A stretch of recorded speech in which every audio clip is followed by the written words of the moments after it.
Bem, pessoal, agora vamos dar início a mais uma aula e nessa aula de hoje, de aplicações das leis de Newton, eu vou falar um pouco sobre as forças de contato, né?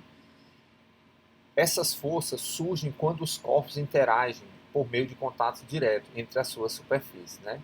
Essas forças são tratadas como uma forma de interação e é dada o nome força de contato, né?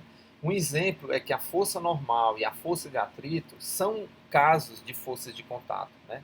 Então, por exemplo, quando um corpo desliza sobre uma superfície, podemos sempre decompor as forças de contato em componentes normal e tangencial à superfície. Aqui está aqui um exemplo. Esse corpo está em contato com essa superfície, né? Você aplica uma força para empurrar ou puxar esse corpo, certo? E aí eu tenho o peso atuando, tenho a normal, que é uma componente da força de contato, e a outra componente, essa aqui é normal e essa aqui é tangencial, que é a força de atrito. No caso, a resultante dessas duas dá uma força nessa direção, que seria uma força de contato, cujas componentes são a normal, a superfície e a força de atrito. O sentido da força de atrito é sempre contrário ao sentido do movimento relativo entre as duas superfícies. Quando você tem um movimento relativo entre as duas superfícies, a força de atrito sempre vai ser contrária, sempre, certo? Então ela, na maioria dos casos, é sempre uma força do tipo que dissipa energia, ou seja, ela tira energia do seu sistema. A gente vai ver isso aqui nos capítulos de trabalho e energia, a gente vai entender o contexto, como é que a força de atrito entra nesse sistema, tá certo? Então, a gente agora vai discutir um pouco mais sobre essas forças de contato, no caso especial, a força de atrito, tá certo? Então, as forças de atrito. O tipo de força de atrito que atua quando um corpo está deslizando sobre uma superfície denomina-se força de atrito cinético. Existe. Quando o corpo está parado, existe o que a gente chama de força de atrito estático, né? Que a força de atrito também pode atuar quando não existe movimento relativo. Essa força de atrito denomina-se força de atrito estático. São vetores, certo? Que têm direção, módulo e sentido, cujo módulo da força de atrito cinético é dado por μ cinético vezes a normal, certo? Isso é quando o corpo está em movimento. E o módulo da força de atrito estático é Fs, que é menor ou igual a μ estático vezes a normal. Tá certo?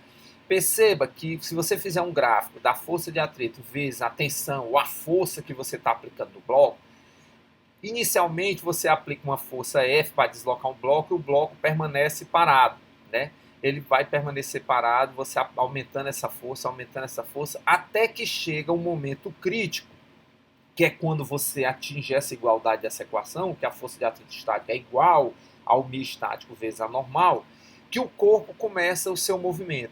No momento em que ocorre o movimento, há um decréscimo da força de atrito, ela passa a ser uma força de atrito cinética, e o corpo começa a deslocar e a força de atrito cinética segue mais ou menos constante. Do ponto de vista microscópico, o que é que você está vendo?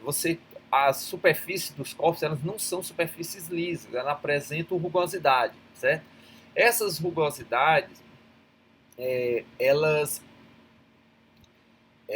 têm uma característica interessante, elas são aleatórias, né? Porque a superfície ela tem a sua própria constituição, tá certo? E essas ranhuras criam entraves para que os corpos se desloquem.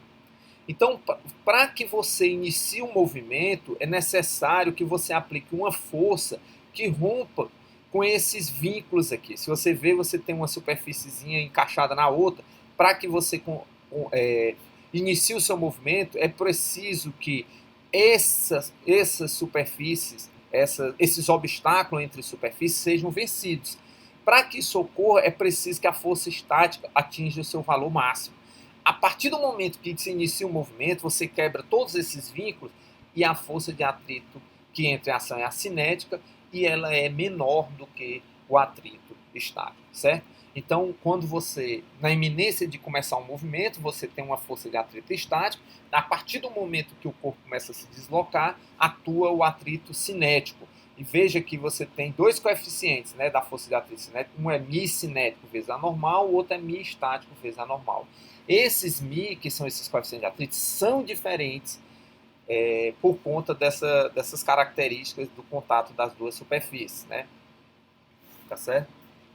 Então aqui a gente tem uma tabela mostrando valores aproximados dos coeficientes de atrito estático e cinético, né? E você percebe que sempre o estático é maior do que o coeficiente de atrito cinético. Aqui, duas superfícies de aço, alumínio com aço, cobre com ferro fundido, vidro com vidro, né? Teflon com aço, borracha com concreto. Então perceba que todos os estáticos são maiores do que os cinéticos. Na prática, você pode perceber isso, né? Quando você vai empurrar alguma superfície, algum móvel na sua casa, você vê que você tem que realizar uma força um pouco maior para até o momento que começa o movimento, depois quase que aquela relaxada, né? O cara consegue empurrar com a força e manter o corpo se deslocando, apesar de aplicar uma força menor, tá certo? Isso aí você pode perceber no dia a dia, na sua prática, nas coisas que acontecem no seu dia a dia.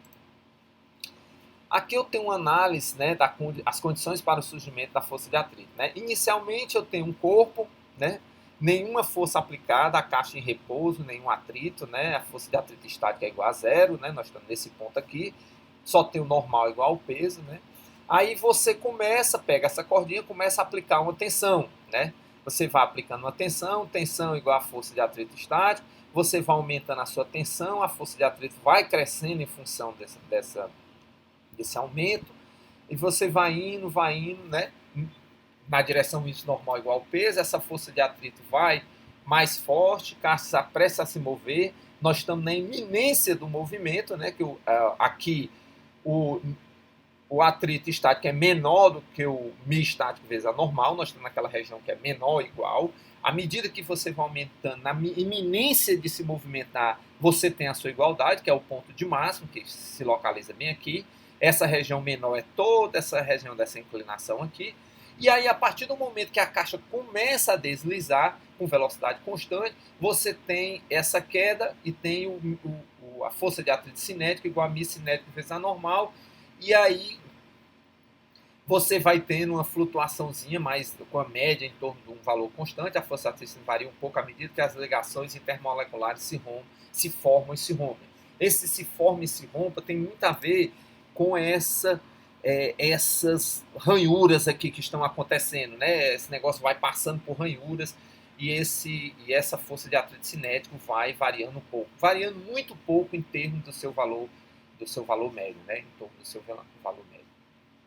Então essa é a configuração física que ocorre, o processo ocorre dessa forma, como é que a força de atrito vai variando, né, até chegar no ponto que atinge o seu valor máximo, depois decresce e se mantém mais ou menos constante a partir do momento que o corpo tem seu movimento iniciado. Aqui eu tenho alguns exemplos, um exemplo dessa aplicação desses conceitos de força de atrito. Né? Você está tentando mover um engradado de 500 N sobre um piso plano. Para iniciar o movimento, você precisa aplicar uma força horizontal igual a 230 N.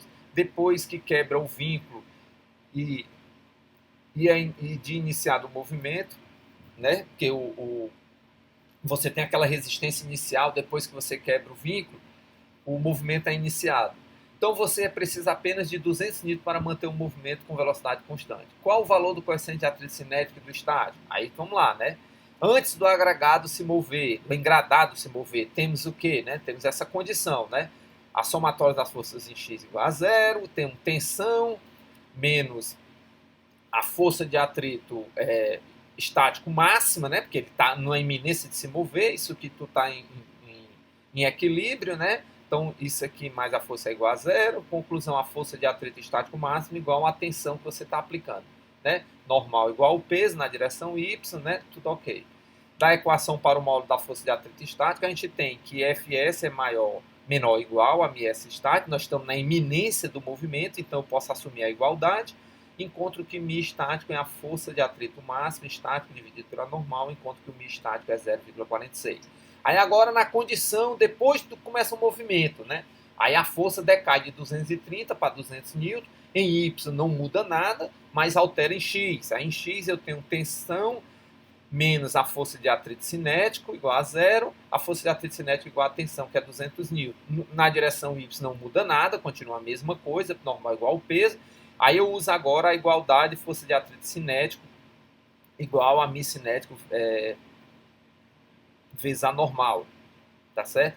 Isso implica, essa parte aqui está equivocada, nós partindo dessa equação aqui, F cinético igual a força de atrito cinético igual a μ cinético vezes a normal. O μ cinético é força cinética dividido pela normal, μ cinético é 200 dividido por 500, μ cinético é 0,40. Perceba como é mais fácil mover do que iniciar o movimento. Onde é que está essa conclusão? Os valores de μ cinético menor do que os valores de μ estático, tá certo? Então, vou ficando por aqui com esse exemplo. Na próxima aula eu apresento mais outros exemplos de aplicações de força de